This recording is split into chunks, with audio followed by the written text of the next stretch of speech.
Bonjour, bienvenue sur le plateau de Bâti Journal TV. Nous sommes toujours au Forum Bois Construction. À mes côtés, Monsieur Paul Jarquin. Bonjour. Bonjour. Vous êtes PDG de REI. REI, qu'est-ce que c'est? Une société de promotion immobilière spécialisée dans la construction de logements collectifs bois. Voilà, que du bois. Que du bois. Et vous avez aussi une activité chez Adif Bois. Tout à fait, je suis administrateur et président de la commission communication. D'accord. Alors avec vous, on va parler de maîtrise d'ouvrage et de l'intérêt ou pas qu'a la maîtrise d'ouvrage à utiliser le bois. D'après ce que j'ai compris, c'est plutôt très positif en termes de retour d'expérience. En tout cas de ce que vous avez, vous, en termes de retour d'expérience. Donc pourquoi c'est positif et quels sont ces retours d'expérience positifs? Bien, quand on a démarré en 2009 REI et donc des opérations en maîtrise d'ouvrage privée, on a eu à faire face à trois types de barrages, ou en tout cas d'enjeux auxquels on allait faire face. Le premier, c'était s'assurer que le vivre bois allait plaire à des clients et qu'on allait trouver des utilisateurs pour vivre dans les bâtiments en bois. Pour vivre dans nos bâtiments en bois. Un aspect réglementaire, est-ce qu'on allait être capable de construire des immeubles en R+5, en R+3, R+4 de façon relativement simple. Et bien sûr, les aspects financiers, les bilans d'opération sont toujours assez contraints et donc être compétitif. Et sur ces trois points, le bilan général, déjà, il est positif. Il est très positif. Donc, ce que je disais ce matin lors de la conférence, c'était un peu. Aujourd'hui, on est aussi militant et engagé pour que d'autres maîtres d'ouvrage nous rejoignent. Donc, allez-y, parce que ça fonctionne.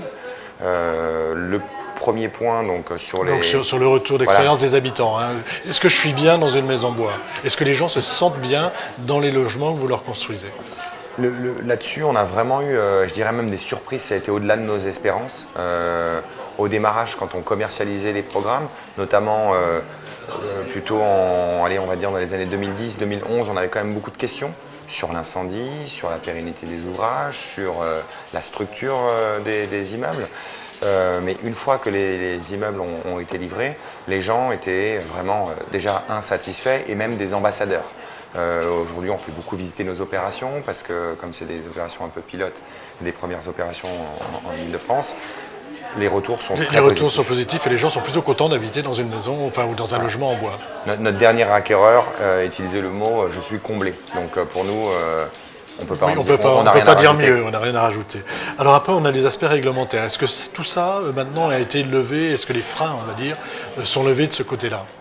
Alors sur ce que moi j'appelle le cœur du marché, c'est-à-dire des R+3, R+4, R+5, troisième famille, je dirais généralement, donc ça peut même aller jusqu'à du R+7, ça fonctionne très bien.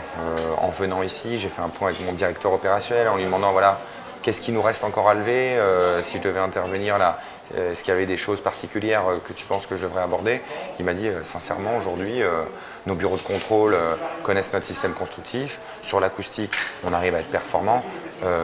On n'a pas de problème aujourd'hui réglementaire. Pas de souci réglementaire. Voilà. Donc, ça va plutôt bien de ce côté-là. C'est devenu un standard de construire en bois. D'accord. Plus de soucis réglementaires en tout cas pour cette famille de logements. On verra après quand on montera un petit peu en hauteur, mais c'est peut-être pas là le cœur de cible de toute façon naturelle. C'est pas le cœur de cible, même si ça va être intéressant parce que je pense que pour le volet culturel, quand on fera des R+15 ou des R+30, ça renforcera que le cœur du marché. Bien sûr, et ça renforcera l'image. Exactement. Alors, dernier point, la finance, l'argent. Oui. Ça coûte cher de construire en bois. Ça c'est ce que tout le monde dit, hein. Bien sûr, la construction bois c'est +5, +10, +15, on c'est entend un peu tout. Oui. On entend un peu tout. C'est pas notre réalité. Notre réalité. Vous sortez les logements à combien, on va dire Alors, par exemple, nos dernières opérations, il y en a une où on était sur des prix de sortie très faibles, si je puis dire, à 3 000 € du mètre carré. Pour l'Île-de-France, c'est vraiment pas cher. On avait un objectif coût à 1 650 € du mètre carré. Et on est en train de l'atteindre. Notre dernière opération, on était à 1 750 € du mètre carré avec tout ça, c'est avec des parkings, hein, donc un lot infrastructure important. Et on y arrive. Voilà, en fait, en gros, votre message, c'est de dire qu'aujourd'hui, c'est pas plus cher de construire en bois que de construire en béton. C'est à peu près la même. On est dans la même fourchette de prix. Après, suivant les projets, ça diffère évidemment. Donc, voilà. C'est très important de bien comprendre qu'il faut penser bois, concevoir les opérations bois, parce que sinon, on peut avoir effectivement des surcoûts très importants. Si on prend un immeuble qui n'avait pas été conçu en bois et qu'on essaie tout à coup de le transformer, ça en une peut être opération compliqué. bois, là effectivement on aura des retours d'expérience qui ne vont pas être positifs avec des gens qui diront ça nous a coûté beaucoup plus cher. Mais c'est des architectes, des bureaux d'études, des constructeurs qui travaillent ensemble dès l'amont. Dès l'amont, et ça Là, c'est le message. C'est vraiment ça le message. En se fixant des objectifs coûts, en se disant si on était sur une opération classique, on devrait être à 1 700 € par exemple, eh bien on y arrive. Et en tout cas nous sur l'ensemble de nos opérations, en travaillant comme ça, on arrive à être compétitif. Eh bien, écoutez, merci, on va rester sur cette note positive. Merci Monsieur Jarquin et à bientôt. Merci d'être venu nous voir sur Bâti Journal TV. À bientôt. Merci.